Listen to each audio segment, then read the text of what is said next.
Hey, Brandon. How are you? Congratulations. Thank you. I'm doing great. How are you? Good, thanks. So you just posted a picture of yourself as a 4-year-old wearing 49ers gear. Can you tell us a little bit about that? Yeah, so my mom's been a huge 49ers fan her whole life. So that kind of bled on me a little bit when I was younger. So did this selection and this choice now seem a little fortuitous? It did. It did. It was a lot of people telling me before the day and all week that it was going to happen. So it's crazy that it actually did happen.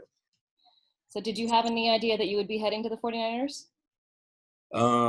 I kind of when they traded 13th away, I believe, kind of had a strong feeling just with my agent telling me the communication that he had going back and forth. So after that, I kind of had a strong feeling. Then when they traded up, I knew right then and there. Hey, Brandon. I was hoping you could talk about your background as a running back and how you apply that to playing wide receiver. Yes, sir. So from my running back background, I played running back early on in my career. So I just feel like that's a tribute to the yards after the catch, after I catch the football, kind of just changed back into that running back that I was early on.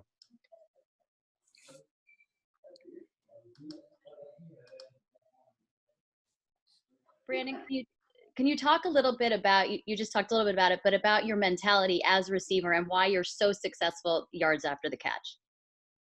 Yeah, so for me, I take a lot of pride in my yards after the catch. Early on at Arizona State, I didn't get a lot of touches, and one of my coaches told me that you just have to, just when you do get the ball, just go score a touchdown. So I kind of just have that mentality of every time I touch the football, I want to go score a touchdown. Thank you. Brandon, what do you know about this 49er offense you're joining, and what did you notice last season as they were making their run to the Super Bowl and playing in the Super Bowl? I know that this offense is crazy with Kittle and Debo and Kendrick Bourne. I just know that the offensive coordinator, Coach Shanahan, is a great offensive coordinator. He moves people around. Just the way that he manufactured touches for Debo last year and just gets everyone involved. I just know that it's a scary offense. So I'm very excited to get added to that offense.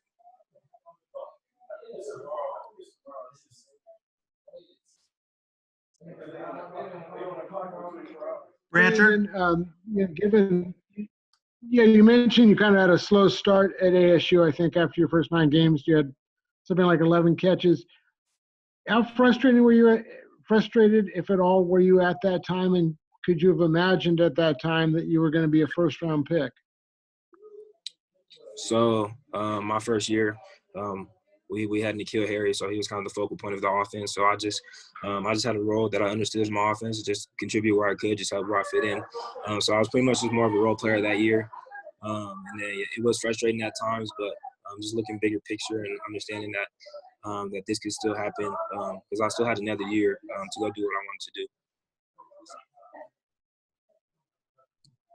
Brandon, now that you're going to be working with Wes Welker, in what ways do you think you can be better, and in what specific areas do you think he can improve your game? I think I can improve my game in all aspects of my game, and that's something I talk to with Wes, and he's just always talking about how he's going to push me, how he's going to make me better. And he's just going to continuously push me daily, which is something that I love and something that I'm excited for. So just I think there's a lot of work to do still in my game in a lot of different areas. So I think when I'm able to get with him and sit down and finally be able to be coached by him, we can start working at those things one by one. Hey, Brandon, my apologies for I had some technical issues here and I missed the first part of this, but where are you right now? So I'm at home. I'm in my house in Reno, Nevada. And how did you end up at Sierra College? So I ended up at Sierra College because I didn't play my junior year. So that's a big year in recruiting. So pretty much my senior year, I knew I was going to end up going junior college if I wanted to continue to play football. And do you know the history of Sierra College and the 49ers? Yeah, I do. I know that they practice up there. One of our D-line coach he played for the 49ers for some time. So my coach told me that they were up there up in Rockland a long time ago. And you've been a 49er fan throughout? So I wouldn't say for a fan throughout. I just kind of just moved with players. But definitely when I was younger, I was rolling with 49ers with my mom. Hey, Brandon, this is David Lombardi. Emmanuel Sanders obviously was with the 49ers last year. They don't have him anymore, and a lot of people have compared your game and said that maybe you could fit into a similar role as him. I'm wondering if Emmanuel was a receiver that you watched as you were coming up as kind of a model in the NFL. Yeah, so Emmanuel, he's just great. I saw a lot of people comparing me to him.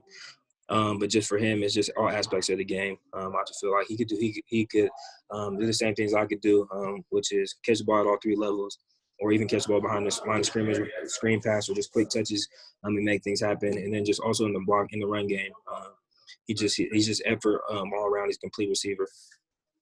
You guys, we're just going to do a couple more with Brandon.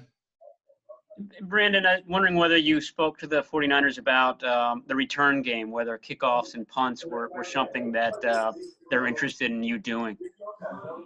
Yeah, so I haven't talked to them yet about that yet, but I figure that's something that I will be doing.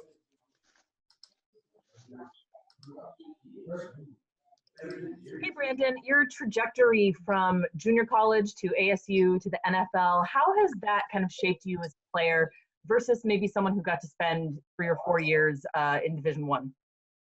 I think for me, I was a 1-year starter, so I feel like for me, it's just gonna keep on going. I still feel like I haven't even scratched the surface of what I can do.